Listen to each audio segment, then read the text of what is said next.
Welcome back to the podcast. I know it's been a while since the last episode, but I've been moving, so I haven't had time to spend hours a week making these. And it was actually as we were waiting for the moving trucks that I heard the news of the tragedy that changed the course of American history forever. I don't think it's any exaggeration to say that. The American right will never be the same after this. But we'll get into all of that later. Charlie Kirk was, obviously, murdered by a leftist terrorist with a transgender boyfriend for the crime of having a respectful and charitable debate with students at a university in Utah. The shooter carved onto his ammo several leftist messages, most notably calling Charlie Kirk a fascist. So obviously, this goblin had been motivated to do this by hearing prominent leftists in the media and elsewhere calling conservatives fascists and Trump Hitler. Charlie's wife, Erica, lost her husband. His children lost their father, and this country lost one of its greatest men. This was the same Charlie Kirk who built the most powerful and influential conservative organization in the country from the ground up, Turning Point USA. The same Charlie Kirk who led the exodus of Gen Z men from leftism and inspired them to embrace Christianity and family values. The same Charlie Kirk who almost single-handedly won the 2024 election for Donald Trump, saving this country from certain destruction under Kamala Harris and her cabal of shadowy puppet masters. This was a depressing, saddening, but above all infuriating tragedy. I've spent the past 2 or 3 years listening to and admiring Charlie Kirk.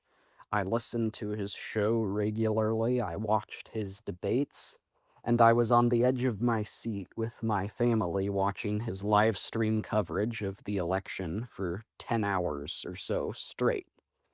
I know how important he was to our movement, how indispensable even, and now he lies dead, a martyr who died for his country. All rational and morally sane human beings left in the United States were shocked, saddened, and outraged at this cold-blooded murder.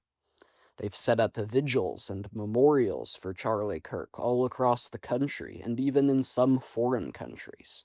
The death of Charlie Kirk has enraged, motivated, and radicalized, in a very positive sense, the American right. It has forced millions of people to wake up to the barbarity and savagery of leftist ideology. The hornet's nest has been stirred up. Erica Kirk, Charlie's wife, said that her husband's movement would not die, and she's been proven right.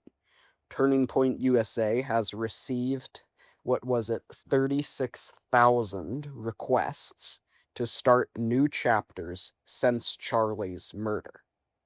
But of course, leftists, who are not rational or morally sane human beings, have reacted to this tragedy with all the gleeful venom you'd expect. And these aren't just random online trolls or anonymous bots. These are real human beings living in this country, if you can even describe them as human beings at this point. They're in the military, they're professors, nurses, firefighters, and as you'll see, even elementary school teachers. A U.S. Marine said, "Another racist man popped," with celebratory beer glass emojis. A firefighter in New Orleans wrote, "I think he should be forced to carry that bullet in his body.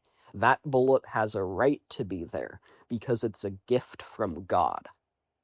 One public school teacher with a salary paid for by taxpayers, teaching at a school funded by taxpayers, played the unbelievably brutal video of Charlie being shot in the throat to her class of 10 to 11-year-olds and then told them he deserved to die because he was a fascist and a transphobe.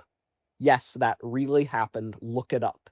Another school teacher, this one in Oregon, wrote on social media, quote, "Hearing that Charlie Kirk got shot and died really brightened up my day." A teacher in New York responded by saying, "Good riddance to bad garbage."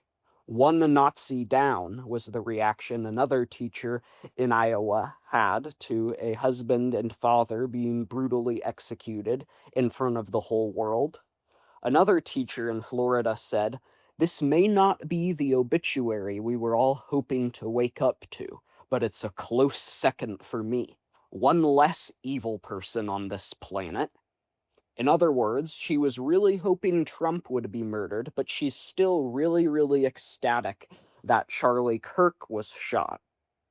And finally, after she learned that it took 30 minutes for Charlie to die after he was shot, a teacher in Virginia said this, "I hope he suffered through all of it." And I could go on and on and on. These are the bloodthirsty savages who have been entrusted with the moral formation and education of American children. These are the people who are teaching the next generation. People who gloat and revel in the suffering and agony of anyone who dares to politely disagree with anything they think. Would you trust these people to watch your kids even for 2 minutes? And yet millions of parents are trusting these people to watch their children from kindergarten, or even earlier than that, to 12th grade and beyond into college. Think about that for a second, because it's important. Leftists and in all professions and in all walks of life have gloated in a similar fashion to Charlie's murder, but it's somehow 100 times more heinous when the people who are entrusted with the care and education of children demonstrate themselves to be absolute demons like this. And make no mistake, every leftist in the country who has ever called conservatives fascists and Nazis and racists and Hitler, every leftist in the country who has ever spewed that rhetoric, bears responsibility for this. Even the ones who feel the political need to pretend to be saddened by this, even the ones who talk about how violence is bad. Because Hitler is the epitome of all evil. Hitler is the secular Satan figure, and fascists are the secular demons. So when people hear that conservatives are Hitler-worshipping fascists who are guilty of the, in their eyes, unforgivable sin, the worst of all evils, racism, they think they deserve to be murdered and destroyed and cut down by bullets with no mercy or restraint. That's how these people think. By calling us fascists, they are calling us pure and evil, pure, unadulterated evil. That's how this shooter clearly thought with the messages he had calling Charlie Kirk a fascist. So the entire left is responsible for this, in part or in whole. But nevertheless, we've had to suffer through a lot of politicians and public figures saying we need to turn the temperature down and unite and come together and hold hands and cuddle. Both sides are bad. Both sides need to stop being so extreme. Both sides need to compromise and unite for the good of America. I am so beyond that. So beyond it. We don't want to hear these platitudes. We don't want to hear you regurgitate these stale, feel-good platitudes. We do not want to hear it. I never want to hear another human being ever talk as if unity is possible. And I think a lot of people are fed up with it too. There can't be unity or togetherness or camaraderie or anything like that with sociopaths like this. I am done pretending we can coexist with them. I am done pretending we can share a country with them. We just can't. You cannot share a country with people who celebrate the murder of other human beings for exercising their First Amendment rights. People who think it's justified to murder conservatives because they're Nazis. This is not sustainable. But a lot of prominent figures on the right are regurgitating this. Sure, you hate me and my family and my country. Sure, you hate everything I stand for and you want to destroy everything I hold dear. Sure, you just celebrated the brutal assassination of a husband and father because he dared to stand up against your twisted ideology. Sure, you're happy that Erica Kirk was just widowed and that two innocent children just lost their loving father. And sure, you'd be filled with the exact same demonic glee and satisfaction if someone killed me or my family members. But you know what? That doesn't mean we can't be friends. We won't let your fiery hatred and death wishes toward me and my loved ones and my country get in the way of our relationship. After all, we all root for the Seahawks, pay our taxes, and recycle, so we truly do have more in common than we have dividing us. So let's pretend none of this happened. Let's ignore the psychotic bloodlust we've seen from you with our very own eyes time and time again. And let's all gather in the big sunny field of unity to hold hands and sing Kumbaya under the big blue sky. How long will we conservatives continue to lie to ourselves like this? How long will we pretend we have anything in common with these people? How long will we choose to live in this delusional fantasy world? How many people have to die before we wake up from this dream? Will we ever wake up? Will we ever face reality? Or will we stay asleep, stay complacent, stay obedient, because the depravity of our world is just too much for us to bear? This isn't the 1990s anymore. This isn't the age of the barely distinguishable parties of Bill Clinton and George W. Bush. We're not having a debate about tax rates and GDP growth where intelligent people can sincerely disagree. We're not talking about bridges and roads and infrastructure and spending and other dumb, boring things anymore. That era is long since past. That ship sailed a long time ago. Now, we are in a spiritual war. This isn't Republicans and Democrats. This is good versus evil. The battle is between nihilists and believers in objective truth and openly pro-death barbarians, and those who defend the sanctity of human life. Between those who think America has a right to exist and those who don't.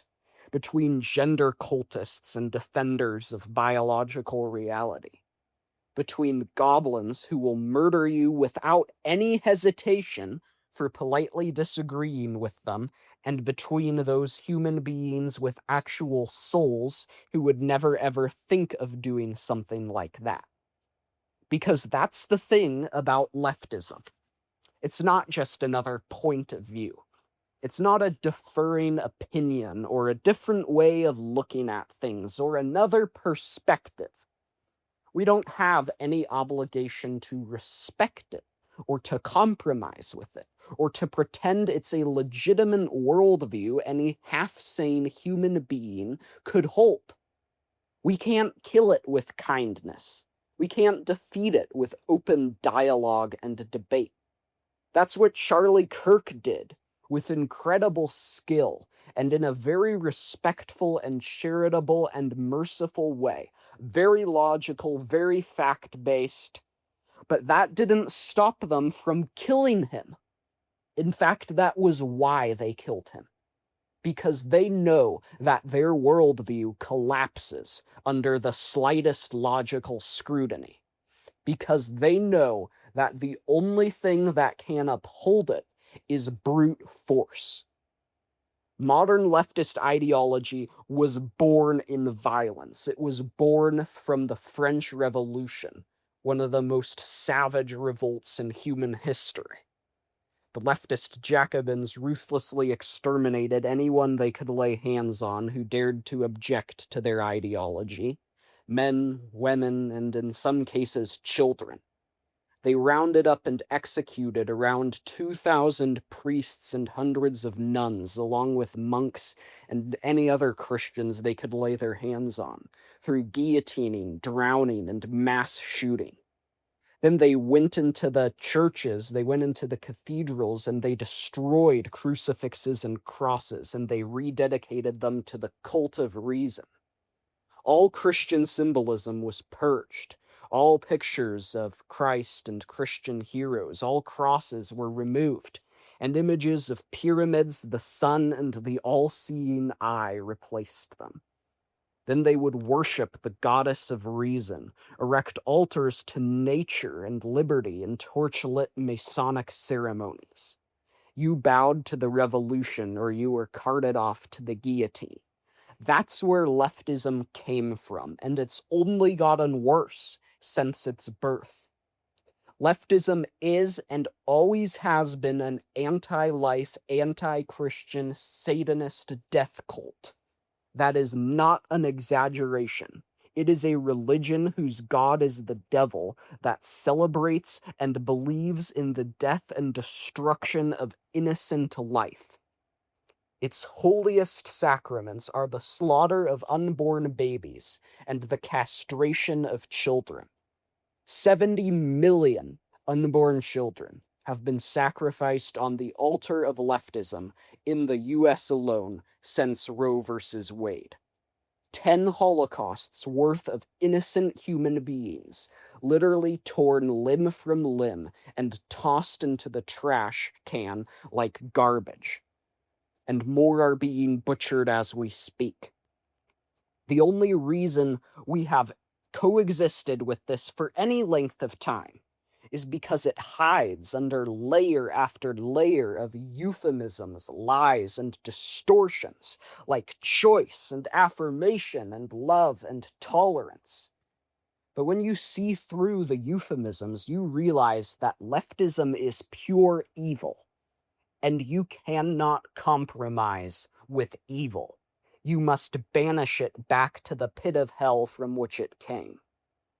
So when you understand what leftism truly is, it's no surprise when every now and then the brutality and savagery lurking just beneath the surface bursts out into the open, and no one can ignore it.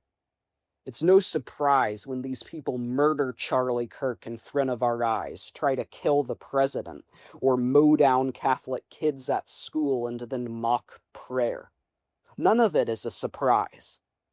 And fortunately, many people on the right are waking up to the reality of what the left really is after Charlie's assassination. Conservatives are reporting leftists who celebrate this violence to their employers and getting them fired. For the first time, probably in history, leftists are getting a taste of their own medicine. They got us fired for saying that men can't become women. They got us fired for refusing to inject themselves with the experimental COVID drug.